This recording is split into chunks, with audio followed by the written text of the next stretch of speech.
మీరు ఎప్పుడైనా దేవుని కోసం అంతగా దాహంగా ఉండిపోయారా? ఇంకేమీ తృప్తిపరచలేని స్థాయిలో? ఇదే యూదా చరిత్రలో గొప్ప పునరుజ్జీవనాల్లో ఒకదానిలో జరిగింది. ప్రధాన సందేశం స్పష్టంగా ఉంది. నిజమైన పునరుజ్జీవనం దేవుని ప్రజలు ఆయన సన్నిధిని ఆకలితో, దాహంతో కోరుకునే సమయంలోనే ప్రారంభమవుతుంది. ఒక్కరి దేవుని పట్ల ఉన్న అభిరుచి మొత్తం దేశాన్ని మారుస్తుంది.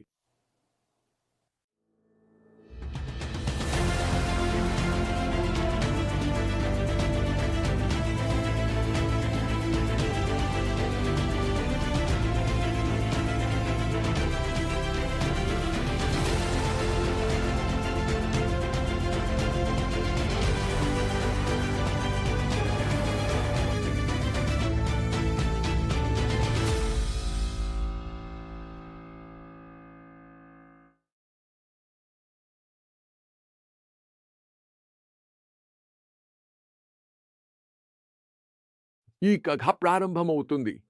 రాజు అహాజు కాలంలో చిరకాల ఆధ్యాత్మిక పతనం తర్వాత ఆయన కుమారుడు హిజ్కియా సింహాసనాన్ని అధిరోహించి వెంటనే శుద్ధి కార్యక్రమం ప్రారంభించాడు. తన పరిపాలన మొదటి నెలలో తన తండ్రి మూసిన దేవాలయ ద్వారాలను హిజ్కియా తిరిగి తెరిచాడు. కానీ అక్కడే ఆగలేదు. అతడు యాజకును లేవీయును కూడబెట్టి నన్ను వినండి ప్రకటించాడు. ఇప్పుడు మీరంతా మీరే పవిత్రులవండి. ప్రభువు దేవాలయాన్ని పవిత్రపరచండి. ఆలయంలోని అపవిత్రతను తొలగించండి. హిజ్కియా ముఖ్యాంశం అర్థం చేసుకున్నాడు. పునరుజ్జీవనం అనేది మనసారా దేవుని వైపు తిరిగినప్పుడే ప్రారంభమవుతుంది. తన గతపు పాపాలను అతడు అంగీకరించాడు. మన పితృవులు విశ్వాసభంగం చేసి మన ప్రభువు దేవుని దృష్టిలో చెడు చేసి ఆయనను వదిలారు అని చెప్పాడు. కేవలం విచారం కాకుండా అతడు చర్య తీసుకున్నాడు. దేవాలయం శుద్ధి చేయబడింది. సరైన ఆరాధన తిరిగి స్థాపించబడింది. ఇశ్రాయేలు ప్రాయశ్చిత్తంగా బలులు అర్పించబడ్డాయి. తర్వాత జరిగినది అసాధారణమైనది. ప్రజల స్పందన ఉత్సాహంగా ఉండింది. అందుకు తగినంతగా పరిశుద్ధపరుచుకున్న యాజకులు లేకపోయారు. అందువల్ల అన్ని బలులను నిర్వహించలేకపోయారు. లేవీయులు సహాయం చేయడానికి ముందుకు రావాల్సి వచ్చింది. శాస్త్ర ప్రకారం లేవీయులు తమను పరిశుద్ధపరచుకోవడంలో యాజకుల కంటే ఎక్కువ శ్రద్ధ చూపారు. కాని హిజ్కియా ఆలయ ఆరాధన పునరుద్ధరణతోనే తృప్తిపడలేదు. అతడు ఇశ్రాయేలు యూదా అంతటా దూతలను పంపించి అందరినీ యెరూషలేముకు వచ్చి పస్కా పండుగ జరుపుకోవాలని ఆహ్వానించాడు. అతని ఉత్తరంలో ప్రోత్సహించాడు, మీ పూర్వీకుల్లా గడ్డిగా ఉండకండి, లోబడి ఉండండి. ఆయన శాశ్వతంగా పరిశుద్ధపరిచిన ఆయన పరిశుద్ధ స్థలానికి రండి. కొంతమంది ఆహ్వానాన్ని తక్కువగా చూసినా చాలామంది తమను తాము వినయపడ్డారు మరియు వచ్చారు. అర్థమవుతోంది. ఈ వచన భాగం ఎంత ప్రభావవంతంగా ఉందో నాకు తెలుసు, ఎందుకంటే క్యాన్సర్ నిర్ధారణ తర్వాత అనుభవించిన నా పునరుజ్జీవనాన్ని ఇది గుర్తు చేస్తుంది. నేను ఇంట్లో కోలుకుంటున్నప్పుడు దేవుని వాక్యాన్ని ఆరాధన ద్వారా ఆయనను వెతకాలని నిర్ణయించుకున్నాను. ప్రతిరోజు నేను వేదగ్రంథం, ఆరాధనా సంగీతంలో నిమగ్నమయ్యాను. ఒక రాత్రి దేవుడు నాకు కలలో మాట్లాడాడు. ఆ కలలో నేను కొండపై ఇద్దరు స్థానిక అమెరికన్లు వృద్ధుడు, బాలుడు కూర్చున్నారు చూశాము. ఒక గొప్ప శబ్దం పొలాల అంతటా ప్రతిధ్వనిస్తూ మళ్లీ మళ్లీ ఇలా పిలిచింది, గాయపడిన జింక, గాయపడిన జింక. తరువాత రోజు ఆ మాటలు నా మనసులో ఎప్పటికప్పుడు ప్రతిధ్వనించాయి. చివరికి నేను అడిగాను, ప్రభువా, ఈ గాయపడిన జింక అంటే ఏమిటి? సమాధానం నా హృదయాన్ని తాకి, నీవే ఆ గాయపడిన జింక. వెంటనే మనసు కీర్తనలు 42:1 గుర్తు చేసుకుంది. అదే జింక నీటి ప్రవాహాల కోసం తపిస్తుంది. అలాగే నా ఆత్మ నా దేవా నీ కోసం తపిస్తుంది. నా ఆత్మ దేవుని కోసం, జీవమున్న దేవుని కోసం దాహపడుతోంది. ఆ నిజాన్ని గ్రహించినప్పుడు నా కన్నీళ్లు పారిపోయాయి. ఆ గాయపడిన జింకలా నాకు దేవుడు అత్యవసరంగా అవసరమయ్యాడు. నా ఆత్మ ఆయన కోసం దాహపడింది. దాన్ని మరేదీ తీరుస్తూ లేదు. ఆయన సన్నిధి నా హృదయం నింపింది. పునరుద్ధానం, పునరుద్ధరణను తీసుకొచ్చింది. ఇది నా జీవితంలో కొత్త కాలానికి, కొత్త అధ్యాయానికి ఆరంభం.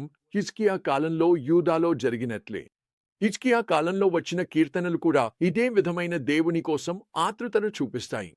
ప్రజల ఆధ్యాత్మిక దాహం గొప్ప మార్పులకు దారితీసింది. వారు దేశమంతటా విగ్రహారాధన స్థలాలు ధ్వంసం చేసి ఉదారంగా బలులు సమర్పించి దేవుని ధర్మశాస్త్రానికి తిరిగారు. దినవృత్తాంతాలు చెబుతున్నాయి, హిజ్కియా తన దేవుడైన యెహోవా దృష్టికి మంచిదైనది, న్యాయమైనది, విశ్వాసపూర్వకమైనది చేశాడని. అతడు చేపట్టిన ప్రతిదానిలోనూ తన దేవుని ఆశ్రయించి హృదయపూర్వకంగా శ్రమించాడు. దాంతో అతడు విజయవంతుడయ్యాడు. అయితే ఈ సత్యాలను మనం ఈ రోజుల్లో ఎలా వర్తించుకోవచ్చు? గాయపడిన జింక నీటి కోసం తప్పించినట్లుగా మనం మన బలహీనతలో, అవసరంలో దేవుని దగ్గరకు రావాలి. కొన్నిసార్లు నేను క్యాన్సర్ అనుభవించినప్పుడు జరిగినట్లుగా మన లోతైన కష్టాలు మనకు దేవునితో లోతైన అనుభవాలకు మార్గం అవుతాయి. మనకు గాయాలు బలహీనంగా ఉన్నప్పుడు ఆయన పునరుత్థాన సన్నిధిని అనుభవించేందుకు మనం ఎక్కువగా సిద్ధంగా ఉంటాము. పునరుత్థానం ఆధ్యాత్మిక కార్యక్రమాల గురించి కాదు. అది దేవుని కోసం ఉన్న తీవ్రమైన ఆకలిని గురించి. హిజ్కియాలా మనం కూడా ఆయనతో మన సంబంధాన్ని అడ్డుకుని దాన్ని తొలగించడానికి సిద్ధంగా ఉండాలి. ఇది అంటే మన దృష్టిని మరల్చే విషయాలను తొలగించడం, పాపాన్ని ఎదుర్కోవడం, లేదా నిర్లక్ష్యం చేసిన ఆధ్యాత్మిక నియమాలను పునరుద్ధరించడం కావచ్చు. నిజమైన పునరుత్థానం ఎప్పుడూ దేవునికి అవమానాన్ని కలిగించే వాటిని వదిలిపెట్టి ఆయనకు మహిమ కలిగించే వాటిని ఆశ్రయించడాన్ని కలిగి ఉంటుంది. అదనంగా పునరుత్థానం తరచుగా ఒక వ్యక్తితో ప్రారంభమవుతుంది, ఇతరులకు వ్యాపిస్తుంది. హిజ్కియాకు దేవుని పట్ల అభిరుచి మొత్తం దేశాన్ని ప్రభావితం చేసింది. అదేవిధంగా మనం వ్యక్తిగతంగా నిజమైన పునరుత్థానాన్ని అనుభవించినప్పుడు అది సహజంగా మన చుట్టూ ఉన్నవారికి వ్యాపిస్తుంది. మనం దేవుని కోసం చూపించే నిజమైన దాహం ఇతరుల్లో ఆధ్యాత్మిక ఆకలిని మేల్కొలిపే శక్తిని కలిగి ఉంటుంది. చివరగా మనం గుర్తుంచుకోవాల్సింది ఏమిటంటే దేవుడు నిజమైన ఆధ్యాత్మిక ఆకలికి ఉత్సాహంగా స్పందిస్తాడు.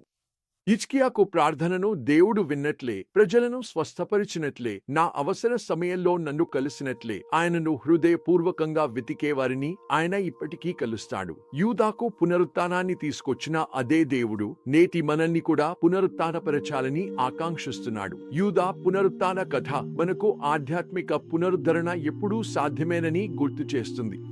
మనం ఎంత దూరం వెళ్ళిపోయినా దేవుడు మాత్రమే అందించగల జీవజలానికి తీవ్రంగా దాహం వేస్తూ గాయపడిన జింకలా మారినప్పుడు ఆయన మనల్ని కలుసుకుంటాడు, పునరుజ్జీవింపజేస్తాడు మరియు మనల్ని రూపాంతరం చెందిస్తాడు. మన జీవితాలను మాత్రమే కాదు, ఇతరులపై మనకున్న ప్రభావాన్ని కూడా చూపిస్తాడు.